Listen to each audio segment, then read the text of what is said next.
اپنی عبادت میں شمار فرمائے اور اللہ پاک اس گھر میں خیر و برکت نازل فرمائے، اس گھر کو، صاحبان گھر کو آفات ارضی و سماوی سے محفوظ فرمائے۔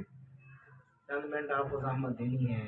حدیث مشہور متواتر حدیث اہل سنت اہل تشیع سب افراد نے متفق طور پر یہ حدیث بیان کی ہے کہ رسول گرامی قدر نے فرمایا انی تارکن فیکم الثقلین، میں تم میں دو بہت قیمتی چیزیں چھوڑے جا رہا ہوں، بہت ہی قیمتی ہیں، یعنی سمجھ لیں جہان سے قیمتی چیزیں ہیں، کتاب اللہ و عطرت اہل بیت، ایک اللہ کی کتاب ہے اور ایک عطرت اہل بیت۔ یہ دو ایسی چیزیں قیمتی چیزیں ہیں وَلَن يَفْتَرِقَا، کبھی یہ جدا نہیں ہوں گی۔ کوئی یہ کہہ ہی نہیں سکتا کہ اہل بیت اور قرآن میں کچھ فاصلہ ہو جائے، ایسا ہے ہی نہیں ہے، تصور نہیں کیا جا سکتا۔ اور سمجھایا اہل بیت نے، کر کے دکھلایا اہل بیت نے، اور کہا بے شک تم ہمارا جسم سر سے جدا کر دو گے تو وہ تو ہو جائے گا، لیکن سر جو ہے بغیر دھڑ کے بھی قرآن پڑھ کے بتلائے گا کہ ہم قرآن سے کبھی جدا نہیں، قرآن سے کبھی جدا نہیں، قرآن اہل بیت سے جدا نہیں ہے، اہل بیت قرآن سے جدا نہیں۔ بزرگان محترم یاد رکھیے کیونکہ کل سے یا پرسوں سے ماہ مبارک رمضان شروع ہو رہا ہے، قرآن کے لیے بہار کا مہینہ، ہر ایک بہار ہوتی ہے نا ہر کسی کے لیے، جی جوانی کی بہاریں ہیں اس کی، اور مہینہ بھی بہار کا، ماہ مبارک رمضان بھی بہار میں آ جائے گا، اور ماہ مبارک رمضان قرآن کی جب بہار ہو جائے تو بتائیے اگر ان دنوں میں بھی اگر انسان قرآن نہ سمجھے، یہ رسول پاک نے بھی فرمایا کہ اہل بیت اور قرآن آپس میں اکٹھے ہیں، جدا نہیں ہوں گے، تو کبھی ہم نے مقصد بھی سمجھا بھائی اہل بیت کے افراد قرآن کا ایک نسخہ اٹھا کے ساتھ ساتھ رکھیں گے، کیا ایسا مقصد ہے؟ یہ تو ہو نہیں سکتا کہ صرف یہ ہے کہ وہ اچھا جی ہمارے یہاں کیا ہے ایران میں نا وہ ایک کباب پہنی جاتی ہے، یہاں تو نہیں ہے اتنا، تو کباب کی دو بڑی بڑی جیبیں ہوتی ہیں اندر سے، تمہارے مولوی صاحبان کیا کرتے ہیں ایک چھوٹا سا قرآن کا نسخہ لیا اور جیب میں رکھ کے پھرتے ہیں، ٹھیک ہے جہاں کہیں موقع ملا کھول کے پڑھنا شروع کر۔ کیا مقصد یہ ہے کہ جدا نہیں ہوں گے؟ ہم نے یہی سمجھنا ہے بزرگان محترم، وہ کیا چیز ہے جس نے قرآن اور اہل بیت کو اکٹھا رکھا ہوا ہے، جو یہ کہہ رہے ہیں کہ قرآن اور اہل بیت کبھی جدا نہیں ہے، تو اس کا مقصد یہ ہے کہ ہم سمجھیں قرآن کہہ کیا رہا ہے اور ہم سمجھیں اہل بیت کیا کہہ رہے ہیں۔ اہل بیت اور قرآن، اور پھر ہمارے لیے تو ویسے بھی یہ ہم نے سن رکھا ہے، تصدیق کر چکے ہیں، ایمان کا حصہ ہے۔ رسول پاک نے یہ بھی فرمایا تھا القرآن مع علی و علی مع القرآن، قرآن علی کے ساتھ ہیں، علی قرآن کے ساتھ، یعنی قرآن اور اہل بیت جدا نہیں ہے۔ ہمیں بھی یہ حکم ملا قرآن سمجھو، قرآن فہمی حاصل کرو کہ قرآن کیا رہا۔ آج اس مشکل میں ہیں ہم کہ قرآن نہیں سمجھ پا رہے، اگر قرآن سمجھ جاتا نا، بات بتاتا چلوں تاکہ ہمیں یہ اندازہ ہو، ایک نا ابھی بھی ہیں کچھ علاقے ایسے ہیں کہ ماہ مبارک رمضان آتا ہے نا تو جی ہمارے پاس مستطیل پیش نماز نہیں ہے، کسی مدرسے سے رابطہ کرتے ہیں، کہتے ہیں جناب کوئی مولوی صاحب کو بھیج دیں، تاکہ ماہ رمضان ہمارے ہاں آئیں، نمازیں پڑھائیں، چلو درس قرآن دیں گے، کچھ سمجھیں گے، سمجھائیں گے۔ ہمارے استاد نے بتایا کہ کسی علاقے میں نہ اسی طریقے سے ایران میں ایک مولوی صاحب چلے گئے کسی جگہ پر نماز پڑھا۔ اب وہاں کیا تھا، انہوں نے طے کیا سب مومنین نے کہ ہر بندہ ہر روز مولوی صاحب کی دعوت کرے گا اور گھر کھانا کھلائے گا۔ اچھا، دعوتیں شروع ہو گئی۔ ایک گھر میں مولوی صاحب نے دعوت کھائی، روزہ افطار کیا، دعوت کھائی، کھا کے چلے گئے۔ بعد میں گھنٹے 2 گھنٹے بعد نا اس صاحب خانہ کی بیوی نے کہا، عجیب بات سنیے ذرا۔ کہا کیا بات ہے؟ کہا میں کہنا تو چاہتی ہوں پر ڈر بھی لگتا ہے۔ کہا کہو کیا بات ہے؟ کہا یہ جو ہمارے مولوی صاحب ہے نا یہ چور ہے۔ اگر غور کریں یہ چور ہے۔ یار شرم کرو، اپنی بیوی کو کہا یہ کیا ہمارے ماضی میں کہا نہیں پکی بات ہے۔ کہا کیسے؟ کہا آج ہم نے دعوت کی ہے مولوی صاحب، یہ ہمارے گھر میں آئے، ہم نے کھانا کھلایا ہے، وہ چلے گئے ہیں، کوئی آیا نہیں ہے، یہاں گھر میں یہاں میرے پیسے پڑے ہوئے تھے اب ہے ہی نہیں، کوئی تو اور آیا ہی نہیں ہے، مولوی صاحب کے علاوہ تو کوئی ہے ہی نہیں۔ اچھا وہ جو بندہ تھا نا اس کے ذہن میں بھی تھوڑی سی آ گئی، یار چنگا مولوی صاحب، ہم نے دعوت بھی کی ہے، کھلایا بھی ہے اور چوری بھی ہمارے گھر میں۔ پر وہ تھوڑی سی عزت میں کمی آنا شروع ہو، خاموش ہو گیا۔ ماہ رمضان ختم، ماہ رمضان ختم، مولوی صاحب چلے گئے۔ اتفاق دیکھیے اگلا سال پھر وہی مولوی صاحب، پھر وہی کام شروع ہو گیا۔ اب اس نے کہا اپنی بیوی کو دیکھو سارے دعوتیں کھلا رہے ہیں، اگر ہم نے دعوت نہ کھلائی لوگ ہمیں باتیں بھی کریں گے اور کہیں گے کوئی مسئلہ ہے ان کا، تو بس کوڑا نا کوڑا گھوٹ دیجیے نا دعوت کا۔ ٹھیک ہے جی، اس نے پکا کے کھلایا، بیٹھ رہے ہیں، جب کھانے لگے نا تو مولوی صاحب نے کہا جناب آپ کے ساتھ کوئی مسئلہ ہے؟ کہا نہیں کوئی مسئلہ ہے بتائیں۔ کہا نہیں، کہا دیکھیں میں محسوس کر رہا ہوں آپ کے ذہن میں جو پہلے عزت تھی وہ نہیں ہے، کوئی مسئلہ ہے کوئی ایسا؟ اس نے کہا جی چھوڑیں جی وہ خواتین کی باتیں ہیں۔ کہا نہیں جو بھی بات ہے ذرا بتاؤ بات کیا ہے؟ اس نے کہا میری بیوی ایسے کہتی ہے کہ آپ نے چوری کی۔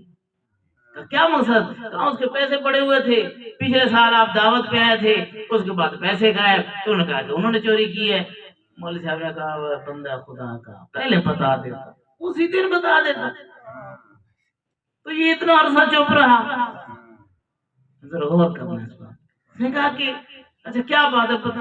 کہا یہ گھر میں کیا ہے؟ کہا یہ الماری، اس کے اوپر کہا یہ قرآن پاک پڑھا ہوا۔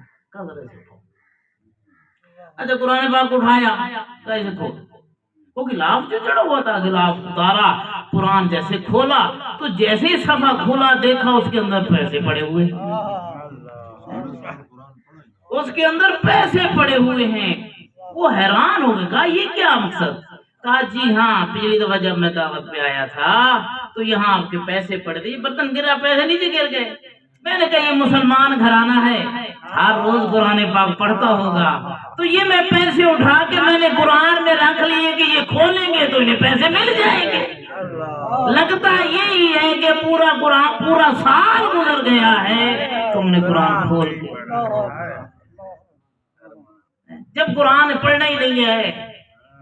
ہم ہیں مسلمان اور بڑے مسلمان، قرآن کیا رہا ہے؟ ذالک الکتاب لا ریب فیہ، یہ وہ کتاب ہے جس میں کسی شک و شبہ کی گنجائش نہیں ہے، ھدی للمتقین، ہدایت کرتی ہے متقین، کس کی ہدایت کرتی ہے؟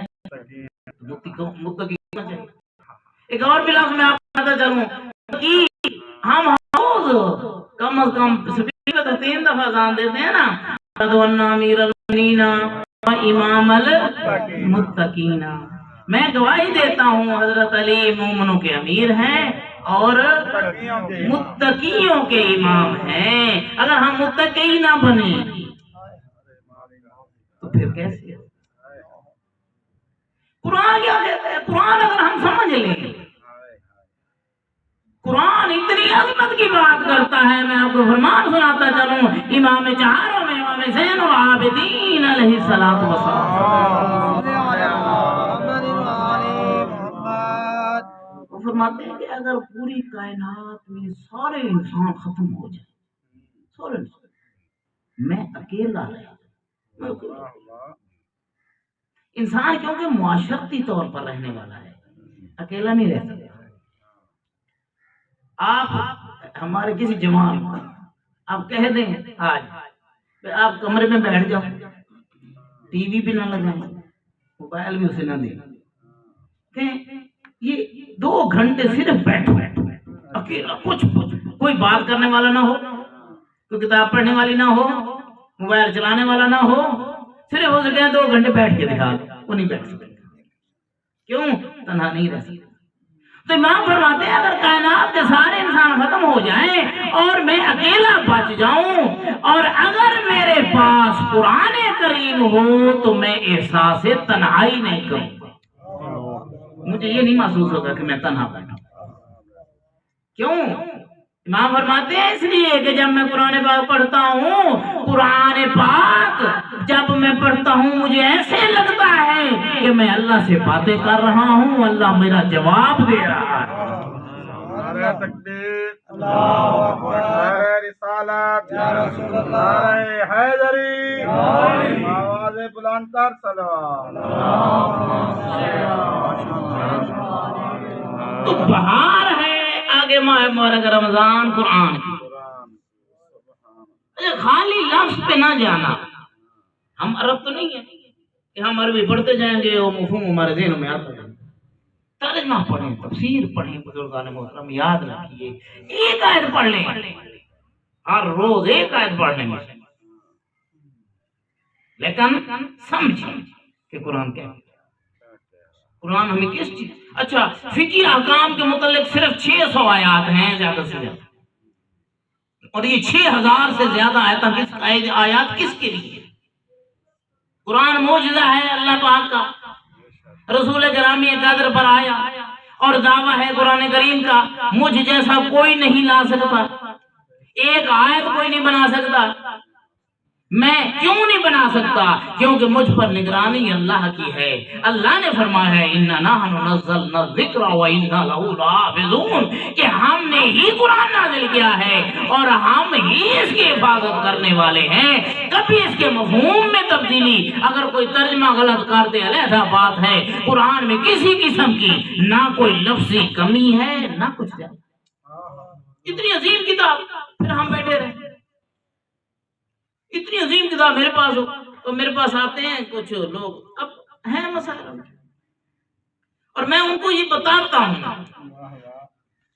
میں کہتا ہوں جناب علی بات یہ ہے. وہ آگے کہتے ہیں وہ جی نے ہمارے گھر میں برکت نہیں ہوتی، ہمارے گھر میں جنوں نے بسیرا کر لیا ہے، ہمارے گھر میں یہ کام ہوتے ہیں. تو میں نے کہتا ایک بات کا وعدہ مجھ سے کر،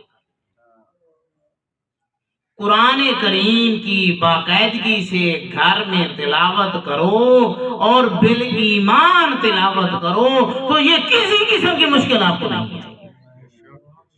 اچھا یہ بتائیں، میں ایک بات آپ سے پوچھتا ہوں، جن کی طاقت زیادہ ہے یا قرآن جو کلام خدا ہے اس کی طاقت زیادہ ہے؟ تو کمال یہ ہے کہ ہم قرآن بھی ہمارے پاس ہو، پڑھ بھی رہے ہوں، سمجھ بھی رہے ہوں، پھر جنوں کا قبضہ ہو جائے. یہ کیسے ہو سکتا؟ یہ ہو نہیں سکتا. یہ ہمارے ایمان کی کمزوری تو ہو سکتی ہے، ہمارے ایمان کمزور ہو جائے.